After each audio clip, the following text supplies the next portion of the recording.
한 1,000만 원 정도 아끼는 법을 제가 좀 가르쳐 드리고자 이렇게 동영상을 찍게 됐습니다. 유익하다 하면 좀 유익하고, 뭐 아는 사람들은 알 텐데 그냥 제가 진실하다고만 믿어주세요. 진실하다고만 믿어주시고. 안녕하십니까, 박훈입니다. 제가 오늘 유익하다 하면 좀 유익하고, 뭐 아는 사람들은 알 텐데 여러분들의 집을 살 때 한 1,000만 원 정도 아끼는 법을 제가 좀 가르쳐 드리고자 이렇게 동영상을 찍게 됐습니다. 제 생각으로 많은 사람들이 아마 모를 거예요. 그리고 제가 이 생각을 하게 된 게 유튜브를 보면서 이런 말을 하더라고요. 내가 갖고 있는 정보를 나는 미리 다 오픈해버린다. 근데 맨 처음에 그게 이해가 안 가는데 들어보니까 이해가 가더라고요. 그러면서 내가 오픈함으로써 내가 얻어지는 게 더 많다. 근데 그 말이 맞는 것 같더라고요. 또한 내가 유튜브를 보지 않았더라면 이 얘기는 아마 내 주위 사람들한테는 얘기겠죠. 만약에 집을 산다 그러면은 이렇게 집을 사라. 내가 이렇게 방송에서 이런 얘기는 굳이 뭐 안 하겠죠. 뭐 생각을 못 했으니까요, 전혀. 하여튼 뭐 집을 살 때 적어도 500원 무조건. 그리고 많게는 1,000만 원까지 전락할 수 있는 법을 제가 가르쳐 드리려고 그래요. 일단 신축 빌라를 얘기할게요. 신축 빌라를 살 때 여러분들은 어떻게 사시겠습니까? 길거리 가면은 많이 현수막들이 있어요. 그리고 전단지 신축 빌라 이렇게 뭐 분양합니다 하고 많이 있어요. 아니면 또 인터넷 들어가면 또 이제 광고 많이 있잖아요. 그거 보고 가는 순간에 500만 원 벌 수가 없어요. 나쁘게 말하면 눈탱이 맞는 거고 500만 원 눈탱이 맞은 거고요. 그럼 어떻게 하지 500만 원을 버냐? 자, 제가 일단 간단하게 이렇게 좀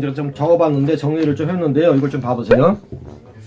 신축 빌라를 짓기 위해서는 건축주가 있어요. 건축주. 그 건물을 진 사람. 그리고 분양팀이 있고요. 컨설팅이 있어요. 이 세 개가 넓게 봐서는 다 부동산이지만 절대 부동산이 아닙니다. 전혀 다릅니다. 자, 이 부분에 대해서 제가 이제 말을 해주면은, 건축주는 건물을 지는 사람인 거 아시죠? 건물을 지고 직접 분양하는 경우가 있어요. 근데 거의 뭐 대부분은 그렇지 않고요. 건축주가 분양팀을 한 팀을 섭외해서 이분한테 분양을 맡겨요. 이 분양팀은 컨설팅하는 사람들에게 뿌리죠. 건축주는 한 명입니다. 분양팀도 두 팀이 될 수가 없고 한 팀이에요. 한 팀. 보통 한 팀이 뭐 5명에서 10명 정도 꾸밀 수 있겠죠. 하지만 컨설팅은 100에서 200만까지 있습니다.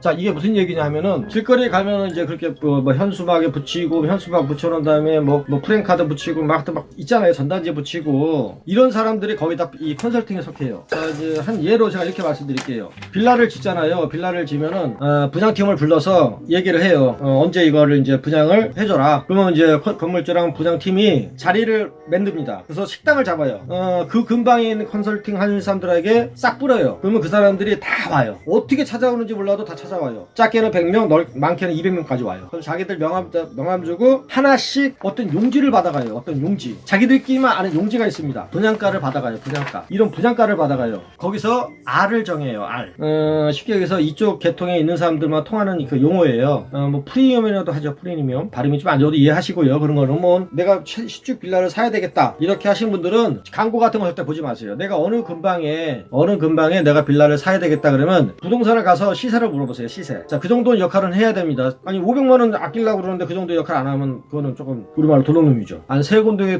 들려가지고 요쪽 근방에 빌라가 시세가 어떻게 됩니까? 신축 빌라 좀 말해줘요. 그분들은 부동산한테도 산다고 얘기를 하지 마시고요. 그냥 시세 좀 알아보러 왔습니다. 자, 그럼 그 사람들 대충 시세를 가르쳐줘요. 뭐 얼마입니다. 가르쳐줘요. 그리고 내가 원하는 지역에 가서 신축 빌라가 있는지 찾아보세요. 발품 팔아서 몇 번 돌아다니면 그 근방에 분명히 있습니다. 뭐 한두 군데는 직접 가세요. 거기를. 자, 가는 순간에 500 번 겁니다. 일단은 500 정도. 왜 그러냐면 간략하게 이런 거예요. 건축주가 분양하는 팀들에게 이렇게 얘기해요. 이 집은 1억에 팔아줘라. 대충 1억이라고 합시다. 가정했을 때. 예, 알겠습니다 하면서 이 분양팀들은 건축주에게 무조건 1억을 입금시켜야 돼요. 근데 분양팀들은 자기 돈 먹고 이 컨설팅도 줘야 된단 말이에요. 그러면 이 사람들이 보통 부르는 게 얼마나 부르냐면 1억 1천을 부릅니다. 1억 1천을 온 손님들한테 불러요. 그걸 이제 이 사람들이 부르겠죠. 그러면 이 사람들이 요 사람들한테 뭐라고 하냐면 R 5개입니다. 이렇게 얘기를 해요. R 하나가 100만 원이에요. 뭐 R 2개면 200만 원이겠죠. R 5개니까 500만 원이죠. 니네 500만 원 먹고 입금가는, 근데 입금가는 이 부장팀들이 요 사람들한테 입금가를 말을 안 해줘요. 절대요. 요 사람들과 둘만 알아요. 가지고 이 사람들은 입금가는 1억 500입니다. 이렇게 얘기를 해요. 이 부장팀들은 요 사람들한테 1억 500만 입금시키십시오. 그리고 R은 5개니까 1억 1천에 내놓으시면 될 겁니다. 물건을. 그러면 이제 사람들은 1억 1천에 보고 여기 집으로 오는 거예요. 근데 요 컨설팅이라는 사람들 거치고 오면 여러분들이 1억 1천을 줘야 되잖아요. 근데 이 사람들은 안 거치고 간다면은 직접 가버리세요. 일단 500 벌었잖아요. 근데 이 사람들은 일단 얘기는 그렇게 해요. 부장가는 1억 1천입니다. 이렇게 얘기를 해요. 내가 그 집이 마음에 들어요. 무턱대고 드니까 이 집 사겠습니다. 그런 사람은 없잖아요. 마음에 설령 들어도 한두 가지는 하드를 잡으세요. 하자를. 아 이게 다 좋은데 요게 조금 마음에 안 드네. 그래서 할까 말까 망설이세요. 그리고 이거 너무 비싸요. 너무 비싸요 하면서 1,000만 원만 깎아주세요 이렇게 얘기하세요. 1,000만 원만. 이 부장팀들이 무슨 얘기 그렇게는 안 돼요 하면서 조절을 들어가요. 조절 들어가는데 최하 500까지 들어갑니다. 네, 이 사람들은 빨리 부장하는 게 주 목적이걸랑요. 주 목적이란 말이에요. 이 사람들은 주 목적이 빨리 부장해서 빨리 털고 가는 게 목적이란 말이에요. 그러니까 그 손님을 놓치겠어요? 집에 찾아왔는데. 그리고 보편적으로 거기에 가면은 부장 사무실에 가면 여자 실장이라고 있어요. 여자 실장님이 아마 여자분들이 많이 그걸 해요. 말만 잘하면 거기서 일단은 하여튼 내 가는 순간에 500 정도 번다는 걸 이해 가셨죠 이제. 거기 가셔가지고 거기서 이제 얘기를 좀 잘해야 되겠죠. 얘기를 잘하면은 거기서 또 2, 300 깎을 수 있어요. 근데 우리가 지금 분양가를 1억을 정했지만 분양가 여기 9천일 수도 있어요. 9천. 이 분양팀들이 많이 먹으려고 9천일 수도 있어요. 근데 이 시세라는 게 어느 정도 있어가지고요. 이 사람들도 이렇게 많이는 먹지 않는데 근데 보통 분양팀들이 많게는 2천까지 먹습니다. 2천까지 2천 정도 먹을 정도면 여기 컨설팅도 500이 아니라 1,000 단위까지 가요. 1,000 단위까지.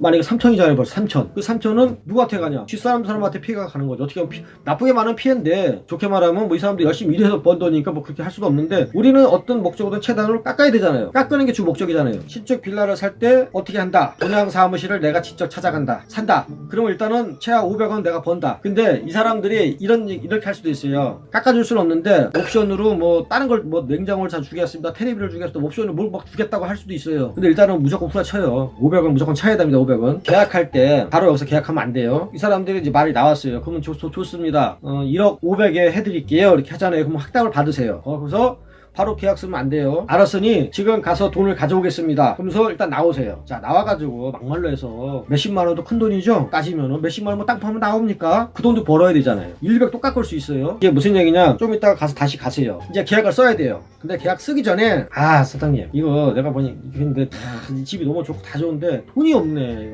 돈이 부족하네. 죄송한데 300만 더 깎아주세요. 그럼 이 사람이 뭐라고 있어요? 이 사람 장난하면 안 돼요. 이럴 수도 있어요. 충분히. 근데 약간 얼굴 깎자고요. 얼굴 무슨 얘기인지 알죠? 얼굴 좀 뻔뻔스럽게 거기서 좀 깎아주세요. 300만 더 깎아주세요. 장난하십니까? 근데 지금 사장님은 다 알고 있잖아요. 제가 얘기해서 이제. 근데 이게 아마 이게 방송 나가고 착 퍼지면은 부장팀도 그렇고 이제 컨설팅도 그렇고 이제 좀 땀 좀 나겠죠 이제. 그렇다고 해서 그 사람들이 절대 넓게 부를 수가 없어요. 왜? 부동산 시세는 다 나와 있으니 절대 그럴 수가 없다는 얘기입니다. 300 불러면 이 사람들이 거기서 줄다리기 또 해요. 거기서 50 정도를 또 깎을 수가 있어요. 그럼 그 사람들도 저희들도 먹고 살아야 되는 사장님 다 깎으면 어떻게 합니까? 300은 말도 안 되고요. 그냥 옵션으로 냉장고나 큰 거 하나 넣어드리겠습니다. 50만 원만 깎아줄게. 이럴 수도 있어요. 그럼 모든 기차가 또 50만 깎는 거잖아요. 그럼 550 깎았잖아요. 자, 제 얘기가 거짓말이라고 생각하신다면은 여러분들이 컨설팅 명함 하나 파세요. 명함 하나 파셔가지고 컨설팅이라고 무조건 컨설팅이라고 글자만 들어가면 돼요.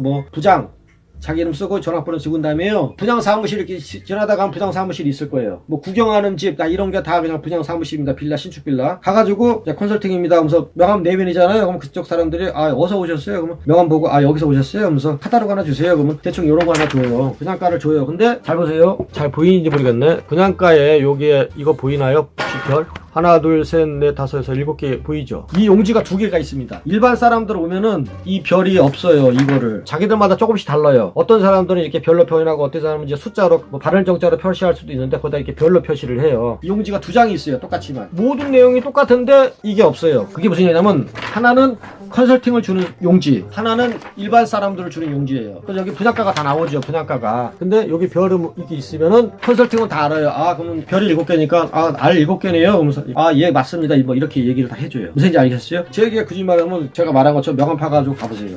말 잘하는 사람들은 1,000만 원까지 깎을 수 있다는 얘기예요. 제가 배움이 짧다 보니까 이렇게밖에 말씀을 못 드리는데 아마 내가 봤을 때는 충분히 좀 이해 갔을 거라고 생각합니다. 여러분들에게 저는 거짓말 안 해요. 거짓말해서 나올 게 있어야지 거짓말하죠. 그냥 제가 진실하다고만 믿어주세요. 진실하다고만 믿어주시고. 근데 여러분들이 하여튼 알고 계시면 이건 굉장히 유익해요. 집 살 때요. 이제 이건 신축 빌라에 속하는 거예요. 신축 빌라. 아파트도 그렇고 오피스텔도 이제 나중에 제가 좀 얘기를 해드릴게요. 아파트는 분양이 잘 되잖아요. 다 메이커들이 있어서 분양이 잘 되기 때문에 지역에 따라 물론 천차만별인데 보편적으로 이 알이 이렇게 많이 비싸진 않아요. 200-300 정도? 근데 비쌀 때는 1천도 가요. 분양이 좀 안 되는데. 분양이 안 되는 데는 생각외로 T값이 비싸다고 생각해야 돼요. 알값이. 거품이 심하다는 얘기죠. 분양이 잘 안 되니까. 자, 충분히 좀 정리가 되셨죠? 그리고 마지막 계약서 쓸 때 바로 쓰면 안 된다는 얘기입니다. 쓰기 전에 잠깐 집에 가서 돈 갖고 오겠습니다. 가지고 시간을 벌고 다시 가가지고 쓸 때 또 한번 깎으라는 얘기예요. 거예요. 자, 여러분들이 충분히 이해했을 거라 생각하고 내 주위의 사람들이 이제 이런 걸 많이 하다 보니까 제가 어떻게 알게 됐어요. 예, 그러면 여러분들 끝까지 신청해 주셔서 감사하고요. 제가 그럼 이만 물러가겠습니다. 예, 감사합니다.